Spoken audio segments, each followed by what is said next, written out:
Hi everyone, it's Victor speaking, and today I'm here to speak about the Libra Equinox, which is going to be taking place on the 22nd of September. And the reason why it's important to speak about equinox is because they are actually marking a 3-month period of time for us. So in this video, we will be looking at the general meaning of this equinox. We're going to be looking at general meanings of the Libra sign.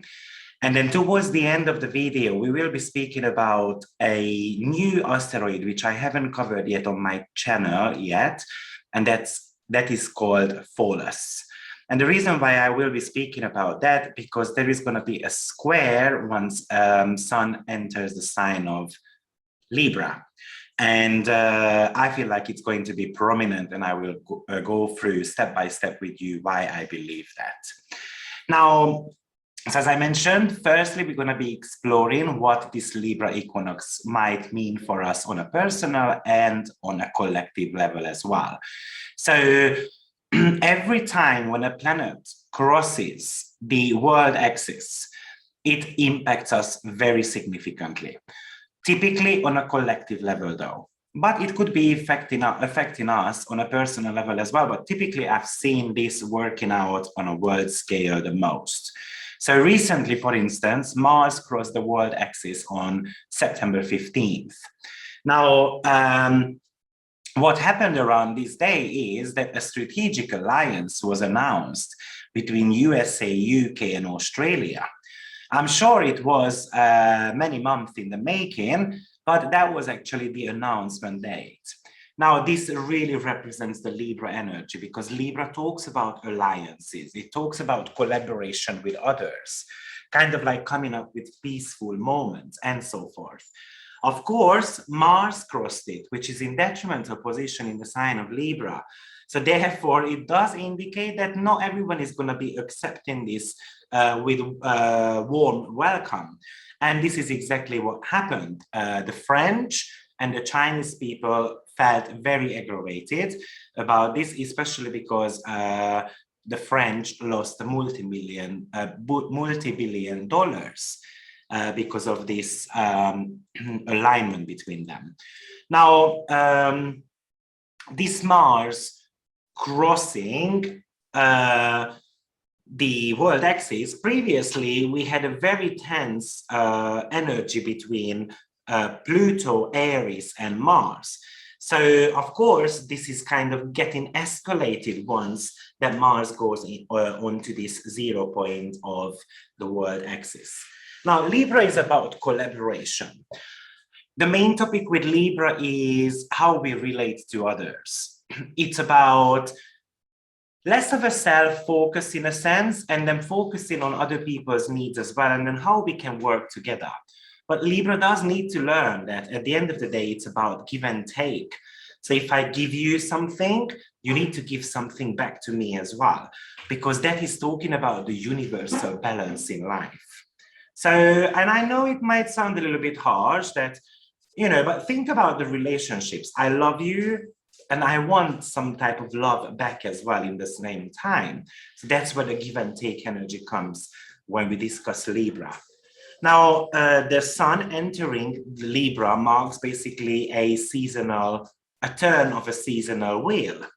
So what happens is that the Sun is basically changing these energies, and then we go from summer to autumn in the northern hemisphere, and of course it's going to be the spring season in the southern hemisphere. So if you think about what Libra symbol is, it's actually a scale. So it does talk about that we do need to be weighing up the fruits of our labor. This is typically the harvest season.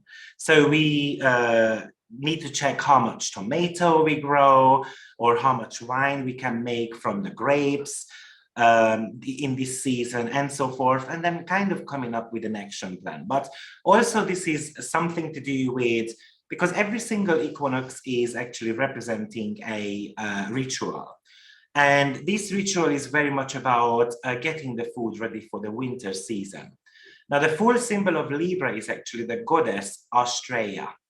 Australia is basically talking about how you can break karma in your life, but also she is represented by holding the sword of justice in one of her hands, and she is holding a scale in the other. Now, the sword is actually the representation of our mind, and then how we want to cut through, how to gain some type of clarity. And the scale represents fairness and equal treatment, equality overall. So Australia is actually in your natal chart. I didn't want to speak about Australia actually, but it came to my mind. So I'm going to mention it. Australia in your natal chart is about the ways how you can break karmic chains in this incarnation. So I kind of recommend to look up Australia, because you might be finding some very valuable information in your chart how to do that. Now, if you don't know how to check Australia, you might want to go on onto Astro.com, and then there is a menu section on the right-hand side where you can enter number 5. And then it will pop up in your natal chart. I might be making a different video about Australia actually, because it might be something which plenty of you will be interested in. But today I didn't want to speak about Australia, but actually that's the symbol of the Libra energy. Now, so any type of point going through the world axis, which is the Libra to Aries or from the Cancer to Capricorn energy, it affects the world very much. And this time around, the sun is actually making that crossover now into the sign of Libra. And Libra is an air sign and cardinal, and it's ruled by Venus. Now, the cardinal energy indicates that it's going to be full of actions, and the air is about movement and flexibility and plenty of communication involved here.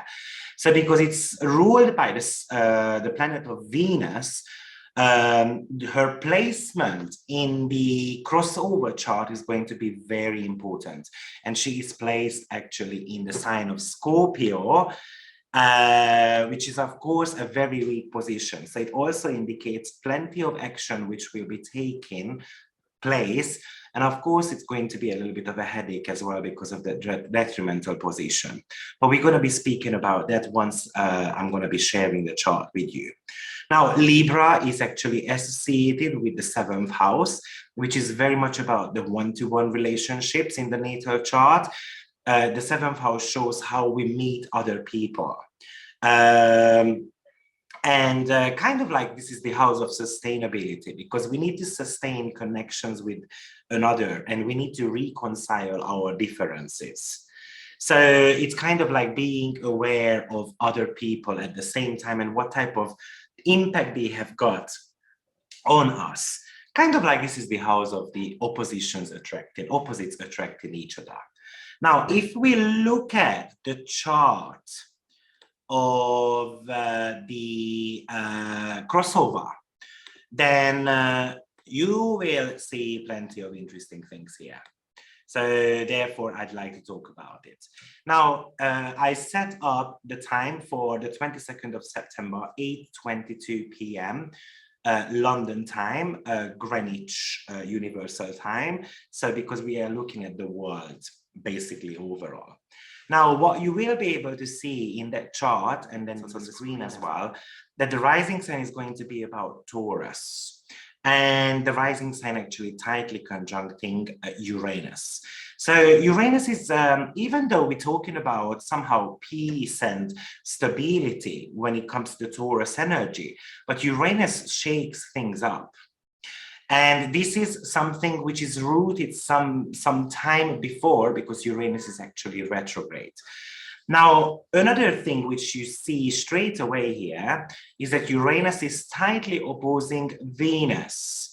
Why is that important for us? Because actually Venus rules this equinox, right? So it rules actually a stellium in the 6th house by having the Sun, Mars, and Mercury there. So all the personal planets are, almost all the personal planets are placed in the 6th house. So it could bring radical changes in the medical environment. You will be able to see in this chart that also Moon is opposing the sixth house energy, especially Mercury. And then both of them are squaring Pluto. So Pluto brings in some type of crisis situations here. Mercury is very much about the words, and the moon is the people. So it could really talk about that the people are going to be becoming actually frustrated and angry, and they're going to be standing up. So this is quite a hard constellation here. And of course, if you look at it, the dispositor of all this type of energy is that mutual reception between Venus and Mars. Why is that? Because Venus rules the stellium, and Venus also rules Uranus. But then Venus is ruled by Mars, and then it goes back and forth. Now, I did make a video about this mutual reception between Venus and Mars, so I recommend checking that out. But it does talk about kind of like, you know, I mentioned in the video that Venus and Mars kind of creates the war situations. Now, I'm not suggesting at all that there is going to be a war. Don't worry about that. However, it's possible, but it does talk about the fact that there is some confrontation going on in the world, which probably the government will try to bring up an alliance for. Why do I believe the alliance? Because the sun, once it enters the sign of Libra, it's going to be in a trine, grand trine aspect with Saturn and North Node. So the North Node is in the second house, on 3 degree, almost on 4 degree. Saturn is on 7, and then of course the sun is on 0 degree at the moment, but it's in conjunction with Mars. So now it is very much talking about the fact that there is going to be a push to maybe to have a financial agreement or to invest money into the medical fields. Typically, the sixth house could represent things like employees, employment-related matters, especially when it comes to that Saturn main energy. So I'm guessing they're going to try to come up with some type of solutions here. But I do also believe that before the solution comes, that Uranus and Venus opposition will be striking first. And of course, because that's going to be the first aspect which is going to be happening anyway. And then after we're trying to kind of solve it with certain type of situations. However, the grand trine is all about opportunities. And the opportunities could be coming around professional matters, because the second, sixth, and the 10th house involved here, which is about employment. So employment opportunities somehow are coming towards us, but after a certain amount of challenging periods. So I believe that grand trine is very much about trying to find balance in the world, trying to find solutions for being able to work or being able to overall sustain your life. And Libra represents discussions. So there is going to be plenty of discussion about medical matters, surely, because the sun is spotlight in the sixth house here. So, and then of course, as I mentioned, you can see a very strong 6th and the 12th house interest here, because there is the moon and the Chiron in the 12th house. And this is what we call as the medical axis. The 12th house is typically about something which is going on in the background. That's the house of retirement and isolation. And of course, these are opposing. So maybe one of the solutions they might want to come up is with some type of restriction again around freedom and stuff like that, unfortunately. Now, every single sign has got its shadow periods or shadow energies, and so does Libra. So yes, Libra is about searching for truth and, you know, bringing balance into our life, but it tends to be sitting on the fence as well for a very long time, because we are unable to choose one side or another. We kind of become codependent and people pleasers. It's all about making compromises all the time. So it could actually indicate somehow a delayed process as well. How are we going to create that peace and harmony? However, in the background, there is kind of like some soup being cooked. And whether that soup is going to be full of flavor or it's just going to be water and a couple of pieces of vegetable, you know, that's a different story.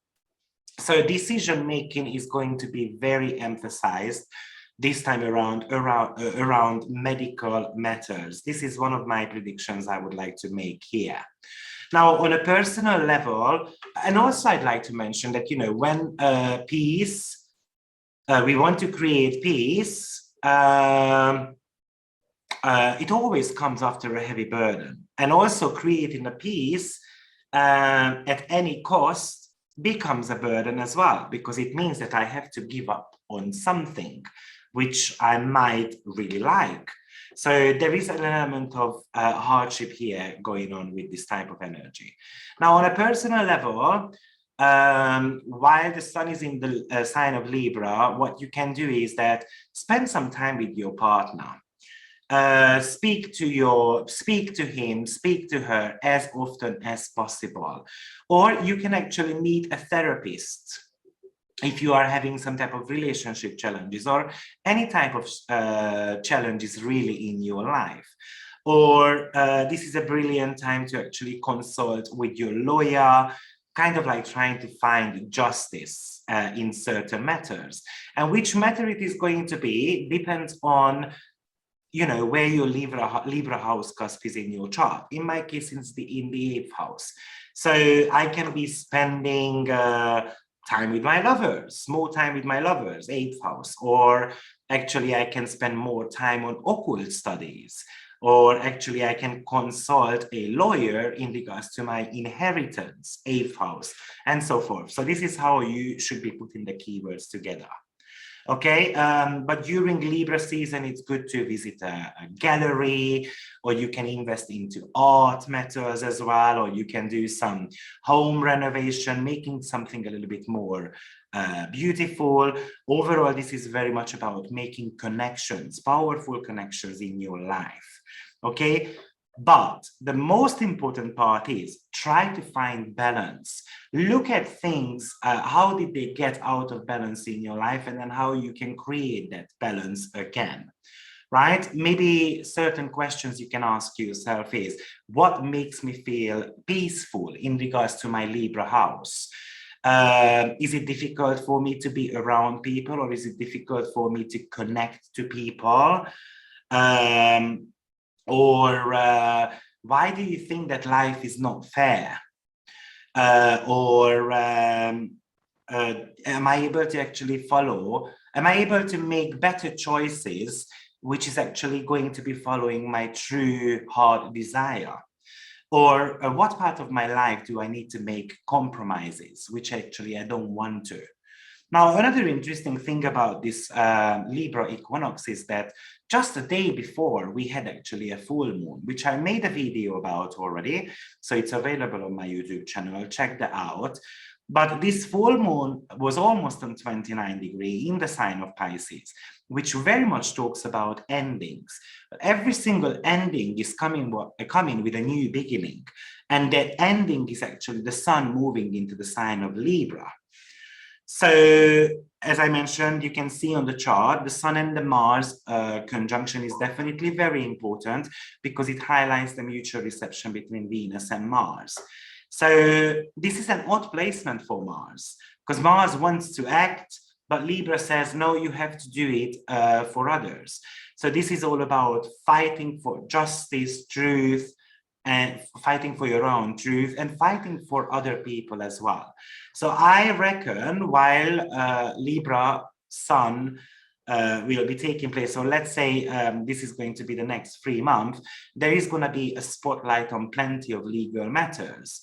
This problem with this person, we went to court, we're going to be able to hear about this quite a lot. Typically, when there is an equinox happening around the full moon, it brings very dramatic weather situations as well. So the full moon actually happened in the sign of Pisces. It's a water sign. So most probably it's going to be water, rain related energy because it's wet, or anything to do with ocean and oil eruptions and all those type of things. So be prepared. Of course, rain is very good for some of the countries, but excess rain could be also very demolishing. So flood is also very possible because the full moon was in conjunction to Neptune also. So I'm very curious to see how it's going to be playing out in the next few weeks. Now, Libra is definitely about making some type of adjustments. So ask yourself the question: what area of life what area of life is out of balance at the moment? What's steady? What's not steady in my life? Because Libra should be thriving for consistency all the time. That's their biggest life lesson. And because we've got 3 planets now in the sign of Libra, including Mercury, Mars, and of course the Sun, it will be very much about, it will be a huge focus on that Libra area of your life. And in my case, this is the 8th house, which is about tax and inheritance and transformation, occult studies, and so forth. So Mars, because feels a little bit frustrated here, it can bring plenty of frustration according to your Libra house cusp. So if it's the 7th house, it can bring frustration in your relationship, or if it's around your midheaven, in your professional settings, and so forth. But the fairness and the lack of fairness is going to be a huge topic here. And probably because Mars is still invisible, so things are going to be playing out in the background, and it might not be revealed to you immediately. It might be just in about 20 days when Mars gains a little bit of a visibility. And probably it also indicates that the emotions will be running very high, especially because it all happens in the 6th and the 12th house, which is about the health industry. So I'm just wondering, will people stand up and they don't want to work anymore, or they're going to go on a strike with the Uranus on the ascendant, for instance? Or actually it might be bringing issues in the service industry overall. So do we have enough food? The Taurus rising sign could actually ask that question, and so forth. So I don't want to be, very negative and stuff. I'm exploring the positives and the negatives as well. As I mentioned, the alliance is also very possible with it. And the Sun is definitely about, in the sign of Libra, about bringing justice to certain type of situations. And of course, as I mentioned, in order for us to find peace, it comes with a little bit of a hardship. So it might start with a demonstration, and then eventually we get some type of slack, in a sense. So, but on the very same day, you will be able to see that Mercury is opposing Aries and squaring Pluto. So even though we've got a grand trine, we've got very hard energies going on as well. So Aries, I forgot to put it on the chart, but it's right on 24 degree of Aries next to the moon. And you can see Pluto is on 24 degree and Mercury on 24 degree as well. Now, Aries is very much about awakening. Mercury is about industries and as well as something to do with communication and words. And then Pluto is power and power struggles and crisis situations, which we need to be dealing with. So this is a very tough T-square here, which might be an indication that there will be people who will stand up and then start talking in the next 3 months around certain type of situations, what is happening in the world. And Uranus is actually kind of stimulates that story with that conjunction with the rising sign, because Uranus is actually a spiritual awakening. So I'm expecting a little bit of a chaotic period coming up in service industry, work-related matters, as well as the medical type of things. And because Uranus and Venus are both in cardinal houses, it's going to be an action-packed season, right? And I feel like Moon in conjunction to Aries is very much about the people are awakening. And they want to be expressing their emotions and their feelings. Moon is opposing Mercury, right? So typically Aries somehow represents female movements, But I wouldn't necessarily call this as a female movement, but altogether just a movement. Now, also you will be able to see that Sun is on 0 degree, and then Pholus is on 2 degree of Capricorn. So actually they are in a very tight square, and then 2 days after, it's gonna actually get active. So now it's time to look at what Pholus means in the chart. Actually, it's a asteroid. It was discovered in 1992. It's a red planetary energy. It was the second Centaur asteroid discovered after Chiron. Chiron was discovered in 1977, so 15 years before. And actually, once Chiron was discovered, there were plenty of questions asked. And then kind of Pholus gave an answer to it. Now, Pholus has got a 92-year orbit, so it takes 92 years to go around the zodiacal signs. And approximately he spends about 7.6 years in one sign. So therefore, it means that the house position is a lot more important with Pholus than the sign itself. Now, Pholus was Chiron's friend, but the difference is that Chiron was immortal, Pholus was mortal, and that's going to be very important for us. Now, what happened was that he actually hosted Hercules. Hercules convinced him to open a bottle of wine because Pholus was the keeper of this divine wine, which was only meant to be opened on special occasions and only for the gods. And he opened the wine, and therefore it caused a war, basically, between the Centaurs. And Hercules actually created this poisoned arrow, and he hurt Chiron with it. But because Chiron was immortal, he couldn't die. Now, actually, Pholus was very curious about it, or very kind of interested how on earth this little arrow can hurt such a big Centaur. So he pulled that arrow out of Chiron's body, but by accident, he dropped it on his foot, and therefore he died. So that's the mythological part of Pholus. And now, from an astrological point of view, it's very much talking about, you know, that curiosity killed the cat syndrome, right? So we can be very curious about certain things, but actually that could be the downfall of us as well. It could talk about some of the healing process which we try to do, but at the same time there is a realization that we made a mistake. So Pholus is a little bit similar to Pluto, but Pluto is more about the long time transformation, long time coming transformation. So it does give signs. Pholus is kind of like an immediate one. So what it kind of means to me with this Sun and Pholus square is that we're coming up with an immediate kind of like solution to a problem, but we are not looking at the long-term effects of that, which is actually leading to some poisonous situation. So that's how I see this aspect going on. So Pholus in the astrology is also called as the butterfly effect.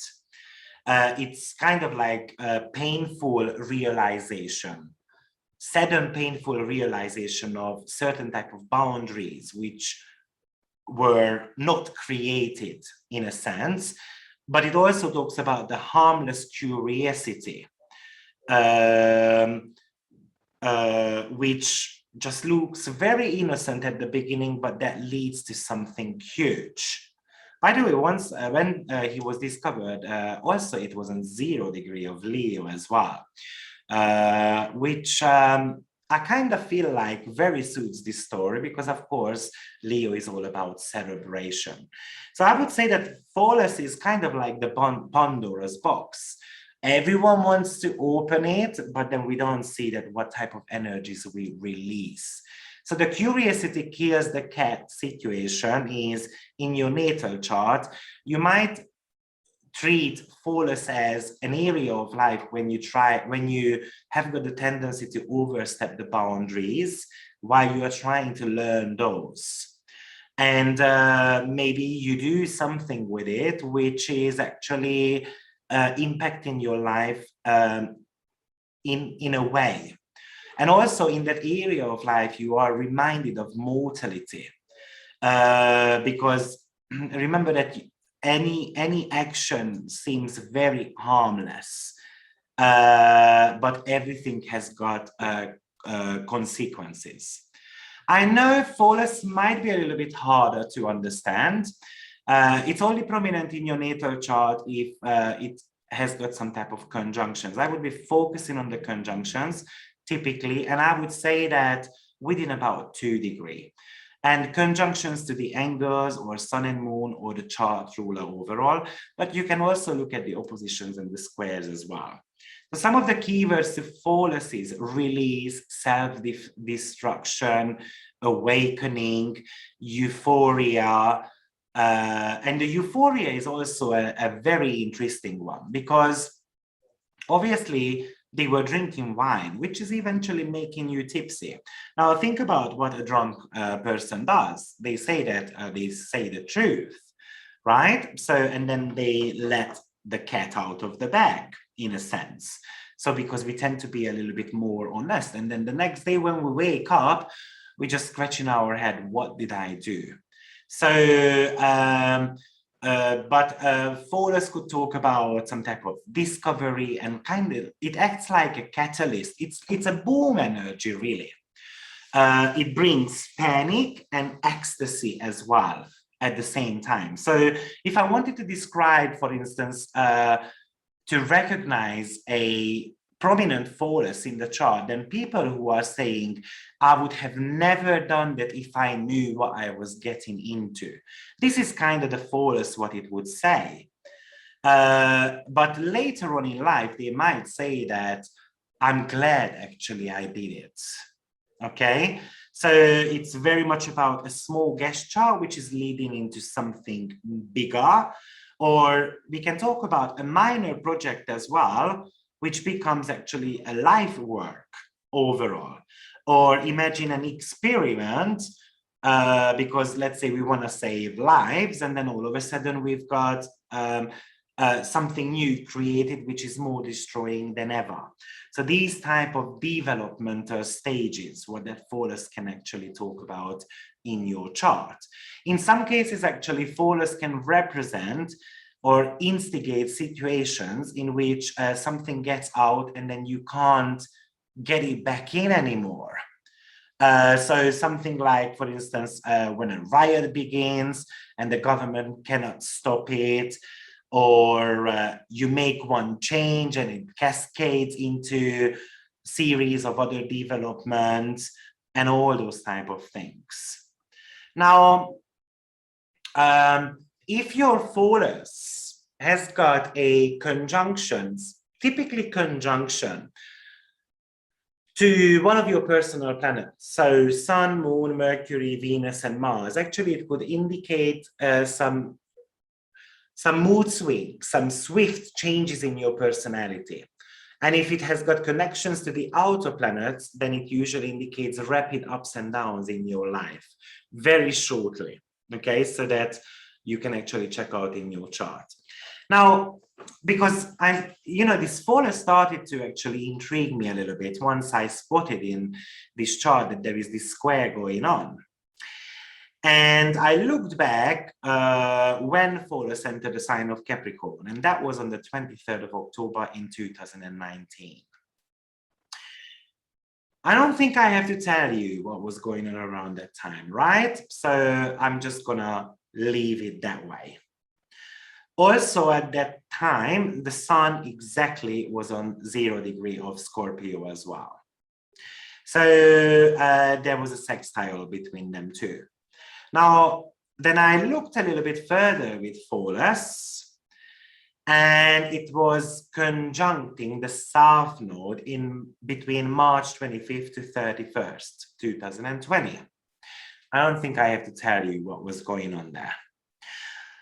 Imagine this Pholus as I said, the Pandora box. So kind of like a lid got taken off of a jar, okay? And then something got released. And this time around, these two are squaring each other. So I'm just wondering what is gonna get released, okay? Yes, so pretty much that's what I wanted to share about Pholus. Now, another thing which probably I should have mentioned at the beginning of the video, that Sun in Libra, according to the Ptolemy planetary dignity table, it's considered it in its 4th position. Because Sun is exalted in the sign of Aries, so the opposite is going to be the 4th position.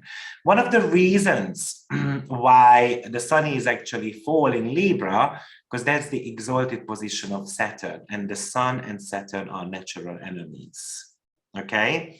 So I'm just wondering, once the Sun will hit 15 degrees of Libra, how things are going to manifest there. Also with Mars, because that 15 degree of Libra to 15 degree of Scorpio, that's what we call as the burned road. The reason why they are burned, because those are the Saturnian and Marsian territories of the Saturn and Mars energies. So Saturn, Sun and Mars can get along quite nicely, but Sun with Saturn, it has got some type of issues. So a kind of a little bit of a darker type of energy creeping in for me here. So this is what I would have liked to teach you for today. I hope this video helps you to clarify the Libra Equinox a little bit. And sorry for being a little bit negative today, but that's what I've seen. There is too many T-squares going on. But there is that grand trine, so that's promising. It does tell me that the lid got taken off of some situation, which is going to get revealed, but people in offices, hierarchy, government, whatever it is, they are trying to put that lid back on. And that's what the grand trine is actually representing to me. So thank you, everyone, and see you very shortly. Bye-bye.